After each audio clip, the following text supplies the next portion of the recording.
আজি বিভিন্ন এক্সিট পোলসমূহ প্ৰকাশ হৈছে আৰু এক্সিট পোলসমূহে কি ক'ব বিচাৰিছে আজিৰ ভিডিঅ'ত আমি আপোনালোকক সবিশেষ দেখুৱাম। ভিডিঅ'টো আপোনালোকে শেষলৈ চাই থাকিবলৈ নাপাহৰিব।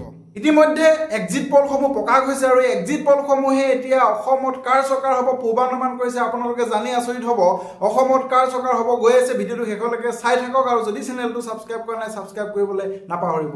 বিভিন্ন এক্সিট পোলসমূহে আজি এক্সিট পোল প্ৰকাশ কৰিছে সন্ধিয়া আৰু এই এক্সিট পোলসমূহৰ মতে পুনৰবাৰ অসমত নিৰংকুশ সংখ্যাগৰিষ্ঠতাৰ দিশে আগবাঢ়িছে ভাৰতীয় জনতা পাৰ্টি আৰু এক্সিট পোলসমূহৰ মতে অসমত এবাৰ পুনৰবাৰ কংগ্ৰেছ বিধ্বস্ত হ'ব।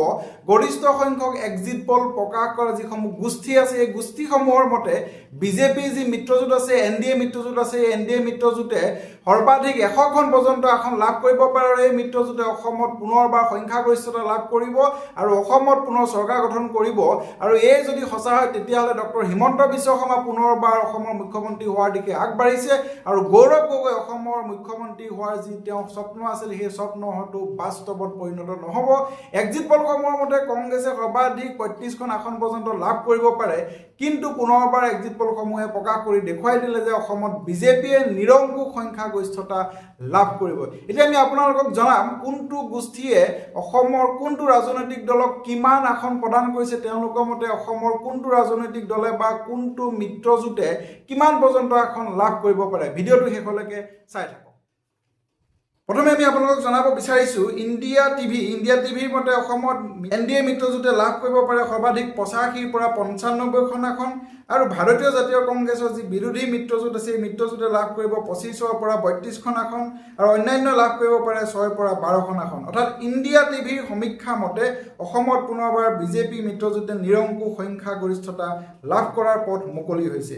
India today exist my India আন এটা গোষ্ঠী তেওঁলোকৰ মতে বিজেপিয়ে অসমত লাভ কৰিব 88ৰ পৰা 100খন আসন অৰ্থাৎ বিজেপি মিত্ৰজোঁট এনডিএ মিত্ৰজোঁটে আৰু কংগ্ৰেছ মিত্ৰজোঁটে লাভ কৰিব পাৰে 24ৰ পৰা 36খন আসন। অৰ্থাৎ ইণ্ডিয়া টুডে এক্সিষ্ট মাই ইণ্ডিয়াৰ মতে অসমত পুনৰ বিজেপি চৰকাৰ হোৱাটো নিশ্চিত হৈছে।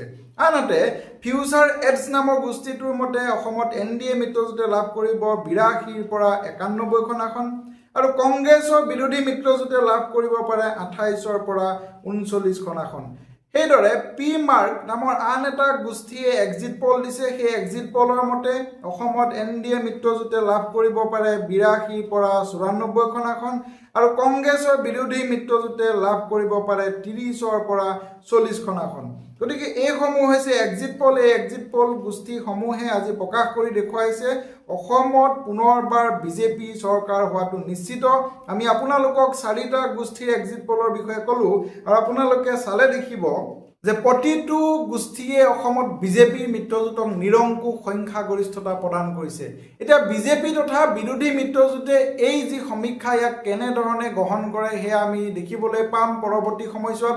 ইতিমধ্যে বিৰোধী মিত্ৰজোঁটে কৈছে অসমত গৌৰৱ গগৈ মুখ্যমন্ত্ৰী হ'ব। এক্সিট পোলে যিয়েই নকওক কিয় বিৰোধী মিত্ৰজোঁটৰ চৰকাৰ হোৱাটো নিশ্চিত। গৌৰৱ গগৈ 4 মে' তাৰিখত জয়যুক্ত হৈ অসমত চৰকাৰ গঠন কৰিব। ডক্টৰ হিমন্ত বিশ্ব শৰ্মা তেওঁ অসমৰ মুখ্যমন্ত্ৰী তেওঁ ইতিমধ্যে প্ৰকাশ কৰিছে যে এনডিএ মিত্ৰজোঁটে এবাৰ 90খনৰ ওপৰত আসন লাভ কৰিব। গতিকে এক্সিট পোলসমূহ সঁচা নে মিছা আমি অপেক্ষা কৰিব লাগিব 4 মে' তাৰিখলৈ। আৰু বিগত সময়ত দেখিবলৈ পোৱা গৈছিলে এক্সিট পোলসমূহৰ যি তেওঁলোকৰ ভৱিষ্যতবাণী সেয়া কিন্তু মিছা প্ৰমাণিত হোৱা দেখিবলৈ পোৱা গৈছে।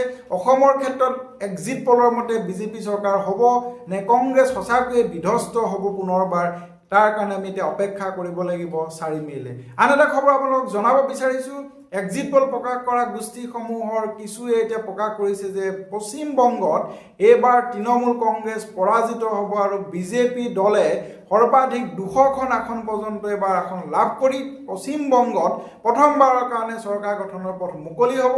অৰ্থাৎ মমতা বেনাৰ্জী তৃণমূল কংগ্ৰেছ এইবাৰৰ নিৰ্বাচনত পৰাজিত হ'ব। আপোনালোকে মতামত আগবঢ়াব এক্সিট পোলক বিশ্বাস কৰে নে নকৰে। অসমত কোন দলে চৰকাৰ গঠন কৰিব পাৰে আপোনালোকৰ মতে সম্ভাৱনা কোনটো দলৰ কিমান আছে। যদি প্ৰথমবাৰৰ কাৰণে আমাৰ ভিডিঅ'টো চালে অনুগ্ৰহ কৰি চেনেলটো ছাবস্ক্ৰাইব কৰি ল'বলৈ নাপাহৰিব।